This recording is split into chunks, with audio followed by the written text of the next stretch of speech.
सो hey guys, कैसे हो आप सभी लोग। सर आज की वीडियो में ना हम बात करने वाले हैं एआई डेटा एसोसिएट के बारे में। सो यहाँ पे कि जैसे कि आप लोग देख सकते हो कि अमेजोन ने ना अब यहाँ पे इंग्लिश के लिए भी अपनी एआई डेटा एसोसिएट की जॉब वैकेंसी यहाँ पे लॉन्च कर दी है। मतलब आप अब इंग्लिश में भी यहाँ पे दे सकते हो और इंग्लिश रोल के लिए भी आप यहाँ पे सेलेक्ट हो सकते हो। सो अभी इससे पहले तक हमारे पास क्या हो रहा था, जो भी हमारा एमएल डेटा एसोसिएट हो गया, एआई डेटा एसोसिएट हो गया, सो इन सब में हिंदी रोल के लिए ये यहाँ पे सिलेक्शन कर रहे थे बच्चों का। बट अब से ये चीज़ें चेंज हो गई है, क्योंकि यहाँ पे इन्होंने इंग्लिश रोल के लिए भी सिलेक्शन अपनी अनाउंस कर दी है। सर एक बार ना इसके वही डिस्क्रिप्शन वगैरह पढ़ लेते हैं और इसकी की रिस्पॉन्सिबिलिटीज़ हमारी क्या क्या होने वाली है, वही चीज़ें हम पढ़ लेते हैं। सर की रिस्पॉन्सिबिलिटीज़ में हमारा लिखा है, maintain and flow strict confidential as customer privacy is our most important tenet. So यहाँ पे जो कस्टमर प्राइवेसी है ना, उसको बहुत ही ज़्यादा इंपॉर्टेंट रखा गया है और ये स्ट्रिक्टली कॉन्फिडेंशियल होने चाहिए। सो यहाँ पे इन लोगों ने क्या करा है, तभी इन्होंने यहाँ पे हैदराबाद लोकेशन के लिए यहाँ पे अपनी ऑफिस लोकेशन बच्चों के लिए सिलेक्ट करी हुई है।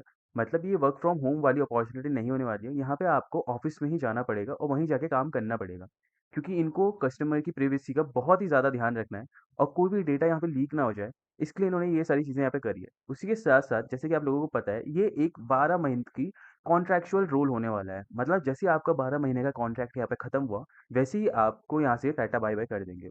बट ऐसा भी नहीं है कि आपको ये निकाल ही देंगे। अगर आपको ये जॉब परमानेंटली चाहिए, सो उसमें भी ना ये डिपेंड करता है कि उस समय इस रोल की मतलब रिक्वायरमेंट है कंपनी वालों को या नहीं है।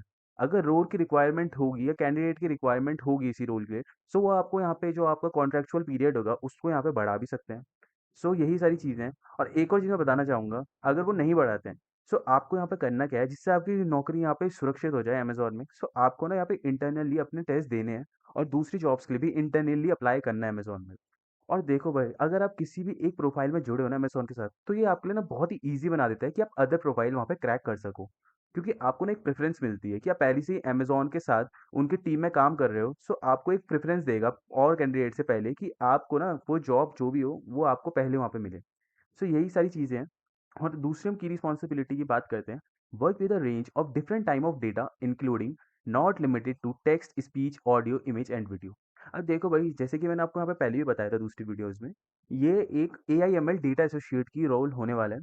सो डेटा एसोसिएट में आप करते क्या हो, यहाँ पे आपको टेक्स्ट के साथ, स्पीच के साथ, वीडियो के साथ इन सब का ना एनालिसिस करना पड़ेगा कि जो स्पीच है उस पे बोला क्या गया है, जो बोला गया है वो सही बोला गया है या नहीं। अगर कुछ गलत बोला गया है तो आपको वो चीज़ वहाँ पे सही करनी पड़ेगी। और सेम ये टेक्स्ट के साथ भी होगा। अच्छा, अगर आपको वहाँ पे ये लगता है कि ये टेक्स्ट यहाँ पे गलत लिखा हुआ गया है, सो आपको उस टेक्स्ट को वहाँ पे सही करना पड़ेगा। आपको ऐसा बनाना है टेक्स्ट कि वो यूज़र फ्रेंडली लगे, कि अगर वो किसी कस्टमर के साथ रिस्पॉन्स कर रहा है, सो वहाँ पे ऐसा नहीं लगना चाहिए कि वो हार्शली या रूडली बिहेव कर रहा है, वो टेक्स्ट या स्पीच। सो आपको वहाँ पे इन्हीं सारी चीज़ों का ना थोड़ा बहुत ध्यान रखना पड़ेगा। सो यही सब बेसिक रिस्पॉन्सिबिलिटीज़ के बारे में। अब बेसिक क्वालिफिकेशंस के बारे में भी हम थोड़ी बहुत बातें कर लेते हैं। अब यहाँ पे ना आपके पास बैचलर डिग्रीज़ तो होनी ही चाहिए, तो ही आप एलिजिबल हो। अब ये मतलब नहीं रखता है, ना कि ये मायने रखता है कि कौन-सी बैचलर डिग्रीज़ है। आपके पास कोई भी बैचलर डिग्री है, आप यहाँ पे एप्लीकेबल हो और यहाँ पे अप्लाई कर सकते हो। साथ ही साथ आप यहाँ पे speak, right and read English में बहुत ही फ्लुएंटली करना आपको आना चाहिए। रोटेशनल शिफ्ट के साथ आपका यहाँ पे मतलब फिक्स रहना चाहिए कि हाँ भाई, मैं रोटेशनल शिफ्ट कर सकता हूँ, मुझे उसमें कोई प्रॉब्लम नहीं है। और वेरिएबल डेज़ ऑफ यहाँ पे आपको मिलने ही वाले हैं। और यहाँ पे साथ ही साथ आपको ना थोड़ा बहुत एक्सपीरियंस भी होना चाहिए एमएस ऑफिस के साथ, इंक्लूडिंग एक्सेल्स और डेटा एनोटेशन, डेटा लेबलिंग, ये सब के बारे में भी ना आपको यहाँ पे पता रहना चाहिए, क्योंकि at the end of the day, जैसे कि मैंने आपको ऊपर बताया, आप एनोटेशन के ऊपर ही काम कर रहे होंगे। लेबलिंग हो गई ये सब, तो आपको ये सब ना थोड़ी बहुत आनी चाहिए। अब देखो, प्रेफर्ड क्वालिफिकेशन में यहाँ पे थोड़ा बहुत बोला गया है, बट आपके पास ये नहीं है ना, तो भी आप यहाँ पे असेसमेंट दे सकते हो, उसमें कोई भी दिक्कत नहीं है, क्योंकि मैंने भी असेसमेंट दिया, मेरे पास भी अभी तक कोई एक्सपीरियंस इतना है नहीं।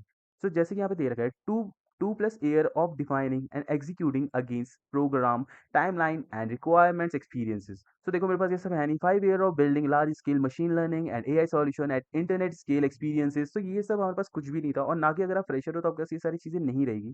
बट इसमें मजे की बात यही तो है, जैसे आप यहाँ पे अप्लाई करोगे ना, और अगर आपका रेज्यूमे यहाँ पे शॉर्टलिस्ट होता है, तो ये आपको ना डायरेक्ट टेस्ट अपॉर्चुनिटी यहाँ पे मिलेगी। मतलब एक असेसमेंट आएगा, वहाँ पे आपको असेसमेंट बनना होगा, और जैसे आप असेसमेंट को पूरा कर लेते हो और असेसमेंट में आपका अगर रिस्पॉन्स अच्छा रहता है, सो मतलब 2 हफ्ते बाद आपको कंपनी वाले मेल भेज देंगे। मतलब जो भी आपका रिक्रूटर होगा वो आपको मेल भेज देगा, यहाँ पे वो इन्फॉर्म कर देगा कि आप सिलेक्ट हुए हो या नहीं हुए हो। और अगर आप हो जाते हो तो आपका यहाँ पे प्रिपरेशन कॉल होगा, जैसे कि मैंने आपको प्रीवियस वीडियोस में दिखाया भी है। और अगर आपने नहीं देखी हो वो सारी वीडियोस, तो वो एक बार आप चेक कर सकते हो, क्योंकि उससे ना आपको आइडिया हो जाएगा कि क्या क्या होता है प्रिपरेशन कॉल में, क्या होता है, मेल आपको कब तक आएगा, आपके असेसमेंट में क्या क्या क्वेश्चंस आ सकते हैं। इन सारी चीज़ों के बारे में मैंने सारी वीडियोस बना रखी है, तो आप वो सारी वीडियोस भी चेकआउट कर सकते हैं।